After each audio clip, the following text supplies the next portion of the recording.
नमस्ते सबैलाई दशैंको शुभकामना छ है। आज मैले दशैंको लागि खसीको मासु बनाउन गइरहेको छु। कुकरमा तेल तताएर गरम मसला हाले र गरम मसला फुराइसकेपछि प्याजलाई पनि हाले र प्याजलाई हल्का रातो हुन्जेल भुटे। दशैंमा अब सबैले नै खसीको भिन्दा भिन्दै परिकार बनाउँछन् र यहाँहरूले पनि पक्कै आज बनाउँदै हुनुहुन्छ होला। अब यो प्याज पनि भुटिसकेको छ। यसमाथि मैले मासु हाले। यहाँ मैले 1 किलो मासु बनाउँदै छु र यो एकदमै सिम्पल तरिकाले बनाउँदै छु। मासुलाई एकछिन मज्जाले चलाएर भुट्ने।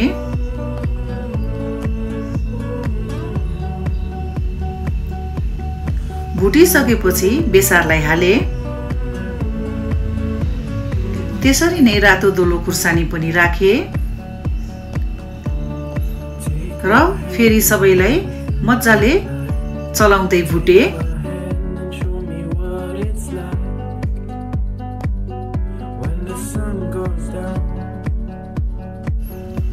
र मैले यो मासुलाई भुटेको 10 मिनेट जति भइसकेको छ। ल हेर्नुस् त मासु राम्रोसित भुटिसकेको छ। अब मैले जिरा, धनिया, अदुवा, लसुन र रातो सुक्खा खुर्सानीलाई पिसेर बनाएको मसलालाई हाले।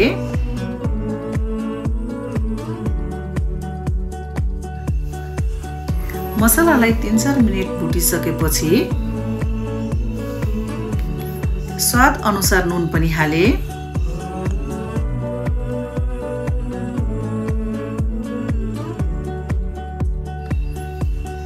अब मासु यतिको भइसकेपछि 1 मग पानी हाले।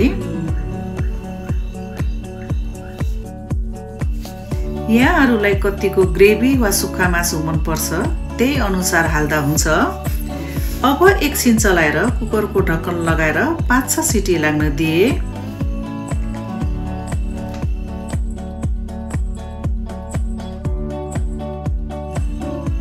5-6 सिटी लागिसकेपछि हाम्रो मासु तयार भयो।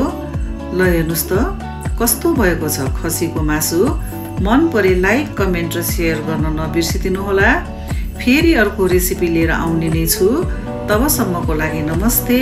अनि फेरि पनि दशैंको धेरै धेरै शुभकामना यहाँहरूलाई।